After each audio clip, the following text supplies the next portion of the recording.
As a real estate investor, it's very important that you know exactly what your buy box is. By buy box, I mean you know specifically what you are looking for in a real estate investment property to keep you from being distracted by all of the shiny objects out there. The worst thing you could do is be distracted by, oh, I should go after this short-term rental. Oh, but look at this long-term rental opportunity. Oh, look at this city. Oh, but what about this state?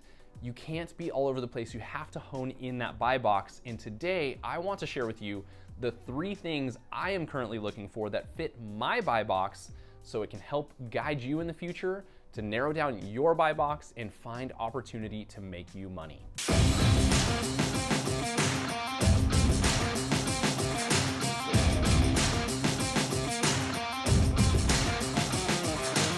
Hey guys, I'm Andrew Lewis, real estate investor and entrepreneur with over 10 years experience building and growing a real estate team and investing in real estate.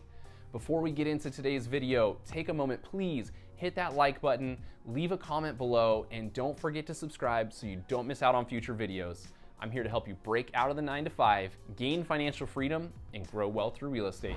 So I have to be honest that the buy box changes quite often, and that's okay, because you may have a portfolio heavy on long-term rentals and you've decided to go after short-term rentals. Maybe you are heavy on condos and you need to change it over to single-family homes. It's okay for the buy box to change, just not in the middle of your search, because I promise you it's gonna make things miserable. So today we are breaking down the 3 things I'm looking for in a property right now that can help you apply that to your buy box so that you can make sure that you're maximizing your cash flow and keeping up on those returns. Number 1, and this one is always in my buy box, is low taxes and no HOA.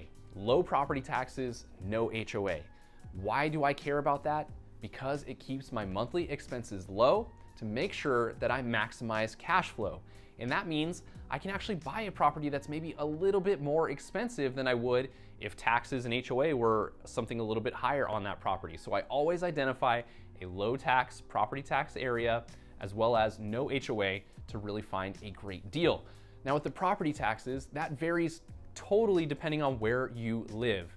There are parts of California where property taxes can change from neighborhood to neighborhood. You can go from a 1% tax rate to a 2% tax rate just crossing the street.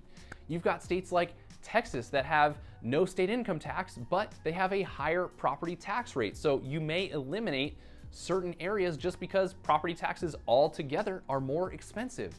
Another thing to look out for is reassessment of property taxes. How does that happen in the state or in the area that you're looking at?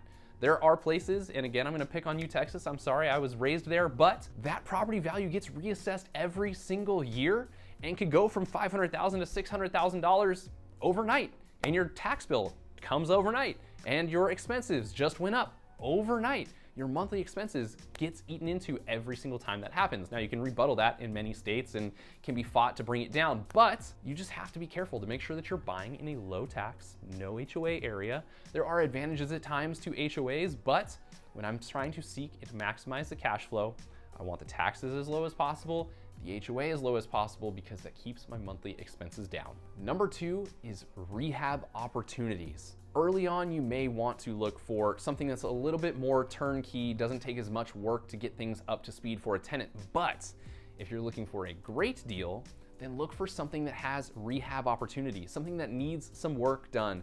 Carpet, paint, cabinets, countertops, some of those basic things, maybe some landscaping and some curb appeal. If you find those deals, you're going to be able to buy them for less, put some money into it to fix it up. You're less invested into the property as far as cash out of your pocket, and you're able to charge more rent for it. So you'll take a property that was maybe going to make you $2,000 a month in total rent, and because you've done some of those upgrades, you can now charge $2,600, $2,700 a month in rent. So if you go for the rehab opportunities, you can buy something for less, which keeps your expenses down and allows you to maximize that profit. There's also opportunity when you're looking for that to do the BRRRR method, which is buy, renovate, rent it out, refinance, and then repeat that process, which this allows you then to, let's say you put $100,000 into renovations for that property. Now all of a sudden you've increased the value of the property, you refinance it, and you can actually pull some of that money back out of the property back into your pocket.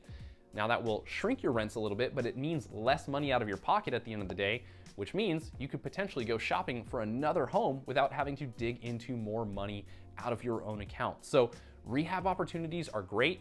You get to buy it for less competition, you get to choose the fixtures to make sure that they're appealing to your future tenants, and you can potentially apply that BRRRR method to pull more money out of the property to allow you to fund future projects. And last but not least, right now, I am really loving looking for opportunities to add an ADU, an additional dwelling unit or an accessory dwelling unit, basically a separate structure on the property that you can rent out. You can easily take a single family home and turn it into 2 units. And if you take advantage of junior ADU opportunities, which are starting to become more popular, you can take a single family home and turn it into a triplex right away. So this is basically just looking for a lot that has room to put another unit.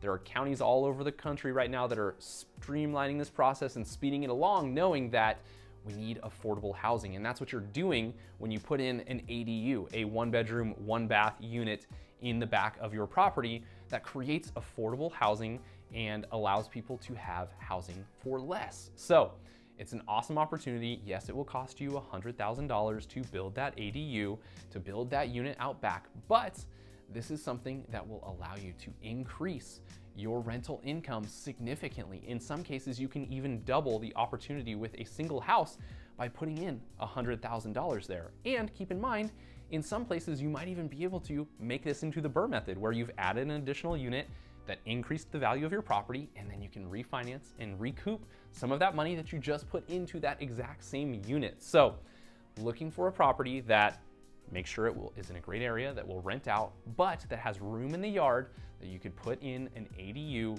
with maybe some private access so that you don't have tenants sharing the same spaces, but gives them some private access so that you can rent out multiple units on your single property. And I think this is really one of the most undervalued strategies right now. I know there's people absolutely out there killing it with that, where they're turning one property into 2 or 3 using the ADU and junior ADU method. It's well worth looking into, and you should definitely add this to your tool belt when looking at your buy box. So that is what I am currently looking for in a rental property. Hopefully that can give you some guidance on what you can add to your buy box to really narrow things down and make sure that you are in a spot to maximize your cash flow on your next investment purchase. So I would love to hear from you guys on what you are doing, what you are looking for. So make sure you hit that like button for us. Leave a comment below. Tell me what your buy box looks like right now. I want to hear about it. Share with the community so other people know what they can add to their buy box, what's working, what's not working. Don't forget to hit that subscribe button so you don't miss out on future videos. I'm here to help you break out of the 9 to 5, gain financial freedom, and grow your wealth through real estate. We'll see you next time.